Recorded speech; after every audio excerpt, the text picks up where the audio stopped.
Bonjour et bienvenue dans Une minute un livre. Je vous parle aujourd'hui de cet essai, Le management désincarné, enquête sur les nouveaux cadres du travail de Marianne Dujarrier, sociologue et professeure à l'Université Paris-Cité, un ouvrage aux éditions La Découverte 2017, donc oui 2017, presque 10 ans, et pourtant vous allez voir.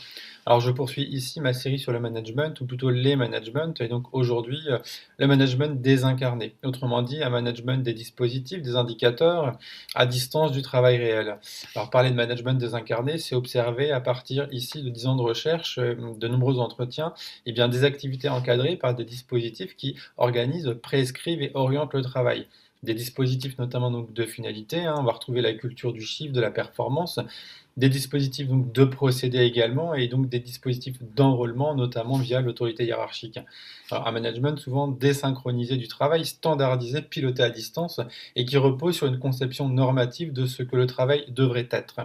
Alors ce management est en grande partie produit et diffusé par ce qu'on appelle les planeurs, c'est-à-dire des acteuristes chargés bien, de concevoir, équiper et contrôler l'activité des autres.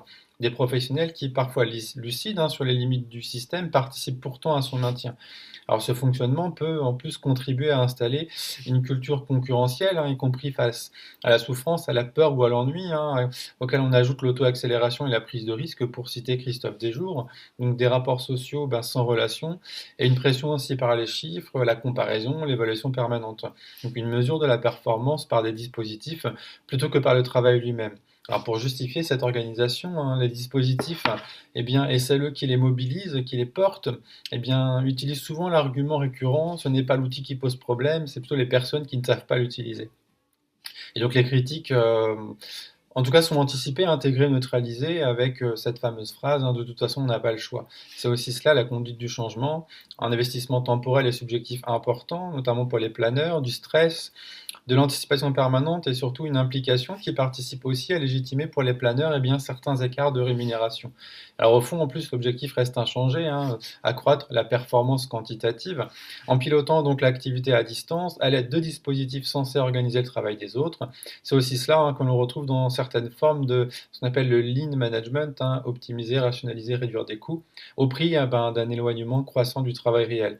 Alors comme le souligne Cohen, cité dans l'ouvrage, la gestion par dispositif tend à se substituer à la connaissance du travail par le contact direct avec les situations. Donc ce management désincarné, c'est donc bien un rapport social sans relation. Alors quid de ce management aujourd'hui? En tout cas, on a un management qui s'éloigne du travail réel et qui ne devient pas neutre, car il transforme profondément, en tout cas, bien ce qu'est travailler. Alors, je vous souhaite de découvrir cet ouvrage. Bonne lecture et à bientôt.